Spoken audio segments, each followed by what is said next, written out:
Okay, the purpose of this lab session is to develop your skills and become proficient in proximal and distal line placement for demand zones.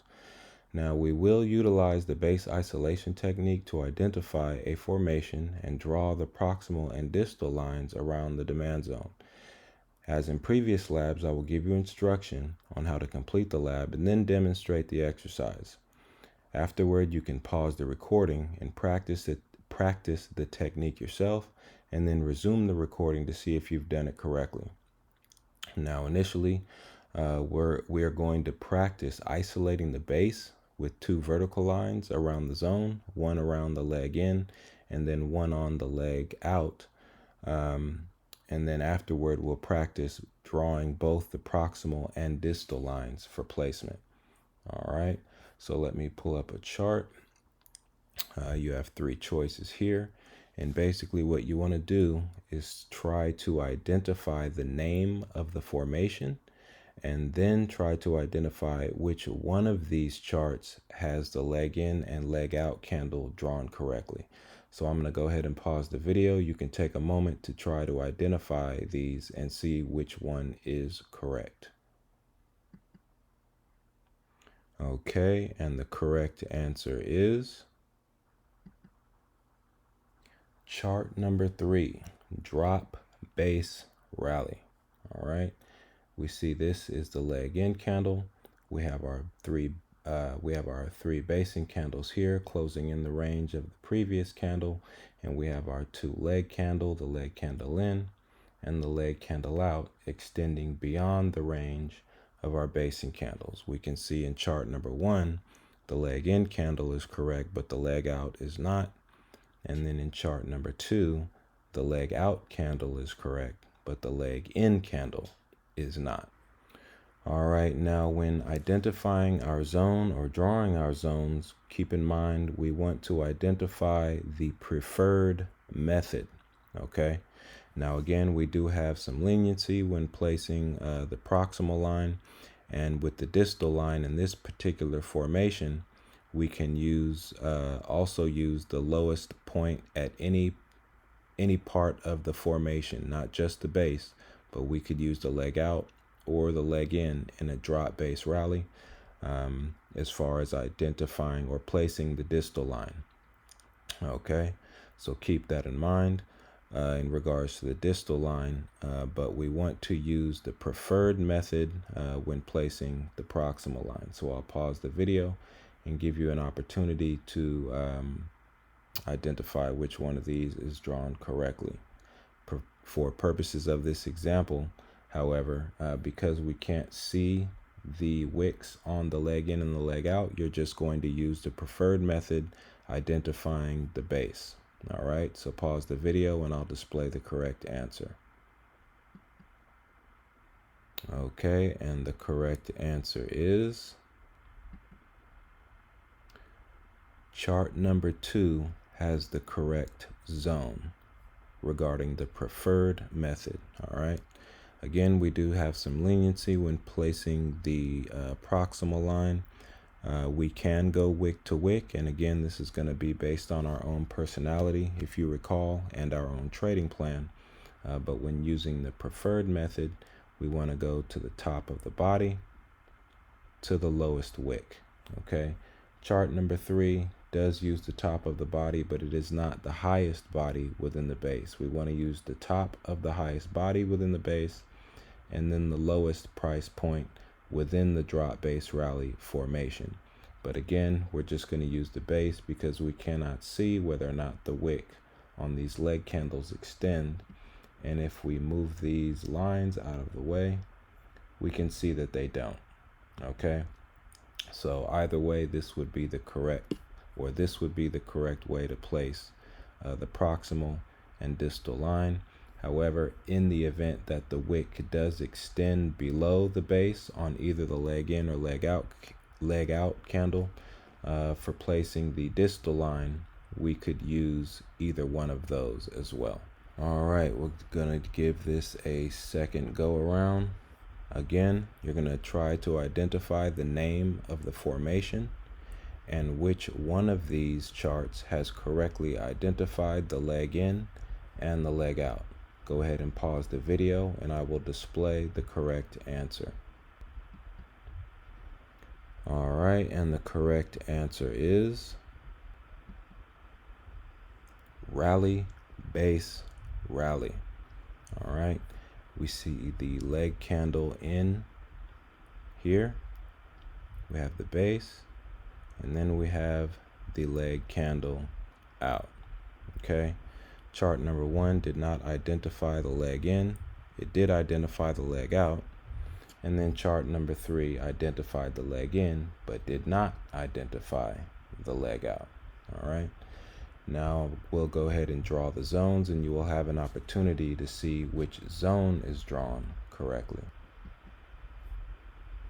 All right, I went ahead and corrected all the vertical lines and drew out the demand zone.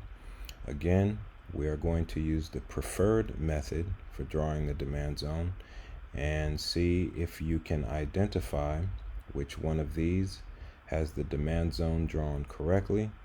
Take a moment, pause the video, and then I will display the correct answer. All right, and the correct answer is chart number 1.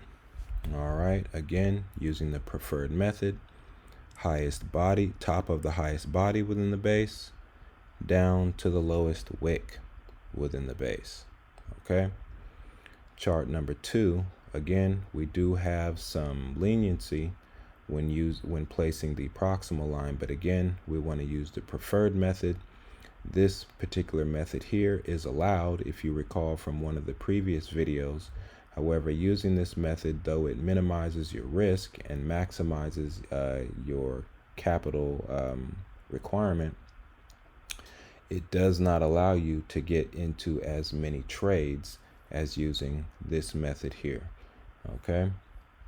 And then also chart number 3 is incorrect because we do not want to use the leg in candle as part of our rally base rally formation.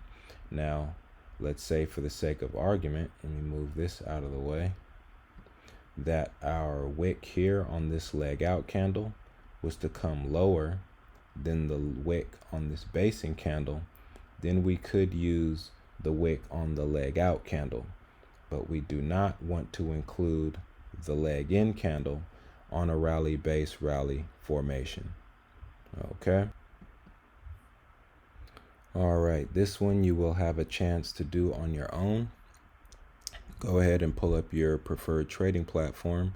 You're going to go to TLT for the ticker. You're going to select 1MO, 1 month for your time frame. And you are going to look for this formation here between 2019 and 2020.